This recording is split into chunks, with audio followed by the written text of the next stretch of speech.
उघडा आकाश हा माझा पिता आणि सर्वदूर पसरलेली धरणी ही माझी माता. त्या आकाशाला पिता आणि धरणीला माता समजून त्या परमार्थ्यापर्यंत विश्वाच्या पालनकर्त्यापर्यंत पोहोचण्याचा हा टास घेऊन जे निघतात ते वारकरी, जे स्वतःला विसरतात, देहभान विसरतात आणि पुढे पुढे चालत राहतात. जो मला उमगला, जो मला समजला, त्या वारीचा अर्थ असतो वारी म्हणजे पायी प्रवास करणं नव्हे, वारी म्हणजे पायी करण्याचा प्रवास नव्हे, तर वारी म्हणजे तिथं जात धर्म भेद पंथ लिंग वर्ण सगळं विसरून सगळे एकच असतात, ती म्हणजे वारी. आणि सगळ्यांचा एकच जयघोष होतो, तो म्हणजे विठ्ठल आणि रामकृष्ण हरी. याला वारी म्हणतात. वारी ही समतेची असावी, वारी ही बंधुतेची असावी, वारी ही प्रेमाची असावी आणि वारी ही सहकार्याची असावी. वारीमध्ये कोणी श्रेष्ठ कनिष्ठ डेप्युटी माजी आजी पदाधिकारी कोणी नसतो.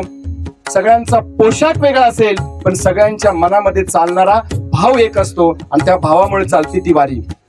असं म्हटलं जातं की एखाद्या कुटुंबात एखादा माळकरी जन्माला आला तर त्या कुटुंबाचा उद्धार होतो आणि एखाद्या गावात वारकरी जन्माला आला तर त्या गावाचा उद्धार होतो. मला वाटतं आपल्या पश्चिम पट्ट्यातील 21 गावांचा उद्धार करण्याचं काम तुम्ही करता.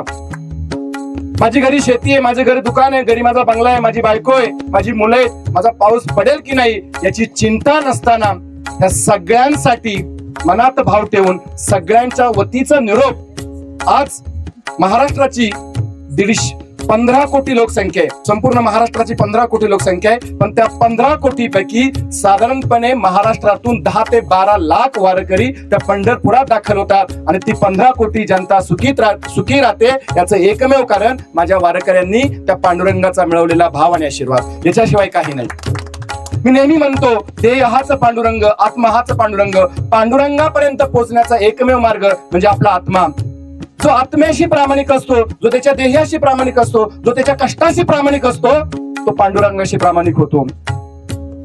ज्याच्या घरात आई वडिलांची सेवा केली जाते, ज्याच्या घरात जिवंतपणे आई वडिलांची पूजा केली जाते. मी नेहमी म्हणतो जगात सर्वश्रेष्ठ दैवत असेल तर ते आई वडील आहे आणि त्या दैवताचे श्रेष्ठत्व राखण्याचं जे पुत्र काम करतात त्याच्या 7 पिढ्यांचा उद्धार झाल्याशिवाय राहत नाही, हे माझं ठाम मत आहे. मग पांडुरंग असू द्या, तिथं कोणी असू द्या, पांडुरंगाला सुद्धा माहिती आहे भक्त कोण. तो माझ्यापेक्षा माझ्या आई वडिलांना आणि माझ्या समाजाला जपतो, तो म्हणजे भक्त.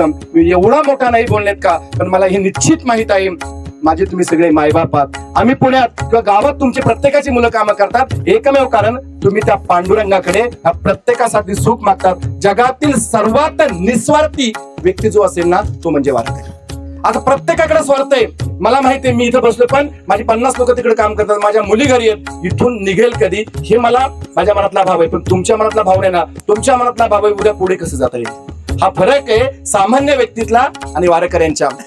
वारकरी म्हणजे काय तर शिवकाळापासून 700 वर्षांपासून चालत आलेली ही परंपरा, अखंडपणे चालत आलेली परंपरा. मी मामांना विचारलं हे धोत्रावाले 7-8 गडी मला दिसत आहेत, आता हे वारकरी दिसत आहेत, ही धोत्र कमी होतील त्या वारीचं काय. त्यांनी मला एक वाक्य सांगितलं, अनेक महाराज झाले पण ही वारी कधी थांबली नाही. ही जन्म मरणाची वारी कधी थांबणार नाही, ही कायम पुढे चालत राहते. शिवछत्रपतींच्या काळामध्ये सुद्धा संत तुकाराम महाराजांची चाललेली ती वारी आजही कायम आहे आणि कायम चालत राहणार, यात कोणतीही शंका नाही. हे पांडुरंगा माझ्या ह्या वारकऱ्यांना, माझ्या शेतकऱ्यांना कायम सुखात ठेवू दे, त्यांच्या चेहऱ्यावरचा असू कधीच कमी होऊ दे आणि माझ्या महाराष्ट्रामध्ये पुन्हा एकदा शिवस्वराज्य आणि बळीच राज्य होऊ दे. तुम्हाला सगळ्यांना पुन्हा एकदा रामकृष्ण हरी, रामकृष्ण हरी.